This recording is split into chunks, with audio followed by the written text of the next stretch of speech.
Hello, everyone. This is another episode of Fire Breathing Rob. Please like, subscribe, and also share these videos on YouTube. And also, if you are listening on one of our 10 radio stations where we get, placed on, we greatly appreciate you listening on the 10 radio stations. And please keep listening. We're trying to really build this up. We interview a lot of amazing people that do a lot of amazing things in this country and all over the world. This is Kendra Erika, and she's had 3 Billboard, and you can correct me if I'm wrong, Kendra, top 10 hits. She had a song that hit #1 on the Billboard charts, and we're very excited to have her on the program. So Kendra Erika, thank you so much for coming on the program. We greatly appreciate the time. Thank you. In these weird times, it's always fun to continue these interviews and these interactions and connections, and thanks to Zoom and everything for making that happen. Kendra, can you tell the viewers that don't know who you are a little bit about you? Well, I started singing like any artist would. I always had an interest in this particular art form and area, and so I was actually born tone deaf. Like that's like the unknown fact about me, is that I was tone deaf. And so like my parents' dinner parties, at the end of them, they would just it would just be a whole ordeal, because me being tone deaf and not being able to carry a tune accompanied by confidence was just like in your face all the time, but I didn't sound good, so that I needed to sound good. So what happened is that within my local theater, actually Little Palm Family Theater here in Boca, I was introduced to a classical coach by the name of Gisbert Hoyer, who really set me on the path of straight and narrow when it comes to my vocals. And I can say that I've had to work really hard on my instrument. It didn't come naturally to me, but I feel that with the steadfast effort that I put into it, I can humbly say that now I've had 5 top 10 singles on Billboard in the past 3 years, and I've met a lot of neat and interesting people. I've collaborated with the creme de la creme of the industry, and I'm looking forward to more opportunities like that in coming up. So all is still moving during the pandemic. So we hear as somebody in entertainment, whether it's acting or music, there's a lot of stresses in that. Obviously, like you've probably been through, you have to perform consistently. I'm sure that when you're in nightclubs, it's not the easiest. You have, as a woman, probably sleazy men that are there and trying to talk a lot of BS. How did you deal with all that stuff, growing up with all that? Like I said, you're out there every day working hard at home. Then you got to go to a bar and perform late at night. I mean, this is going to take a toll on you mentally and physically. Well, it hasn't really taken that much of a toll on me. It's just become my way of life, and I naturally and innately had to really understand that. And also the fact that I did have a sort of normal upbringing. I did graduate high school. I went to college. That was actually a deal with my mom. She said, I'll still support your music career, but you're going to go to college and get a 4-year degree so you don't sound like an idiot sitting on Conan's couch, being interviewed. So, which is like I applaud her for forging me to do that. Yeah. But and also having a good support system, I haven't really had that sense of being overwhelmed. Like everything was so timely for me. Like I didn't just drop out of school and go to LA and become like a Disney Channel star, who I find, it's a pattern. They're all, mentally mentally traumatized a little bit by all of this. And so that's what leads to, inconsistent behavior. That's what leads to, not being, so like transparent. And so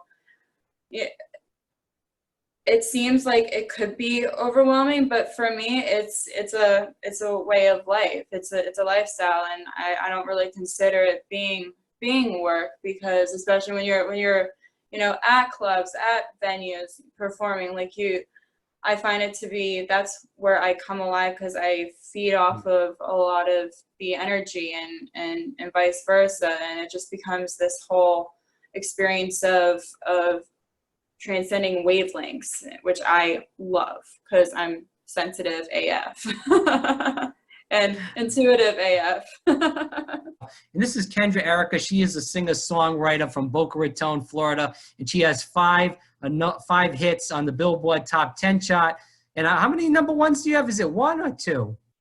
I had a number one with Self-Control, which was a rendition of Laura Branigan's Self-Control from 1984. So I wanted to put my own like KE signature on that song, and revive it, if you will. Right. How tough is it to really write a song? Does it take you like weeks, or does stuff just come to you, like you could be in the shower and just say, I'm thinking of this, and then all of a sudden it just boom, it comes to you? Or is it something that's just like, it could take, seriously a long time? It's actually, it's funny. It's a combination of all of those things, really, because each experience has its own, time frame identity. Especially when I'm working with Damon Sharp, who I've recorded most of my Billboard songs with. We have this this synchronicity and this creative chemistry that the process honestly takes only 2 or 3 hours just to come up with a song, because we're like going back and forth, and we're finishing each other's sentences, and it's very strange. Like this one time I walk into the studio, and I'm feeling this like, I was feeling tempted to reach out to this like certain individual that I had like an interest in. And so I walk in, and he automatically like picked up on it. He was like, maybe we should write a song called Temptation. And I'm like, that is just creepy. Like it's joyously creepy, actually. But other processes have, taken, shorter times, longer times. It all depends on the dynamic between me as an artist and the co-songwriter or co-songwriters, and the whole production team. And sometimes like actual like full songs can like filter through me. Like I did this one song called Hustler back like 4 years ago. And I was just sitting there one night. I had something playing on TV, and I opened up I had a glass of wine in my hand, and just the melody just started channeling through me, and I was like, da, da, da, da, da, da, da, and it just, the whole thing just came to fruition within a matter of, I don't know, maybe like 20 minutes. And so I recorded it on a voice memo, and then I sent it to the team that I was working with at that time. And the rest is KE history. Who was your favorite person that you met throughout this process of being a singer, and also your favorite person you collaborated with as being a singer? Well, I do have to say, when I met BB Rexa, she was very, very nice. I met her at the Grammys, and you know, because and I think you know this, and a lot of people know this, a lot of these people are, unfortunately, and I'm gonna, on behalf of them, I'm gonna, you know, apologize, because some of them can be a little, you know, affected. So and so to meet someone that was humble, that actually, took my hand, gave me a hug, like I love that. And that's who I continuously, strive to be, is that person, and not this whole, false idol of, oh, I'm up here and you're down there. Like, like I may be on stage, but guess what? I'm gonna get down low, and we're all gonna be one. So, and that's really important, is to make people feel, accepted, appreciated, basically have the whole hospitality, mindset. Right. That's a great way to say that. Last question is, what is your favorite song that you've written so far? I really can't say, because all of them are like my children, And Right, it's like, right. I don't want one of them coming up to the foot of my bed in the middle of the night and like trying to do something, Right. No, I hear you. And lastly, Kendra, where can people find more about you? You can find me on mostly all of the above, except I'm not on MySpace anymore. So, but but I'm on Facebook, Instagram, Twitter, Spotify, Apple Music. And if you want to get in tune with everything, KE and Kendra Erika, just go to my website, kendraerika.com. Right. Kendra Erika, thank you so much for your time. Oh, and also TikTok too. TikTok, yeah.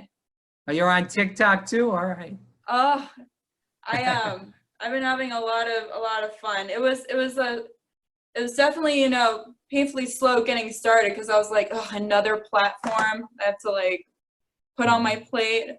But no, it's actually kind of fun. So yeah, check that out too. But Kendra, thanks so much for coming on the program. We greatly appreciate your time, and we hope to have you on again sometime down the road to talk about your new ventures that are coming up after the coronavirus ends. Yes, and if you want a Sew Over It hat, go buy it on my on the merch section of my website.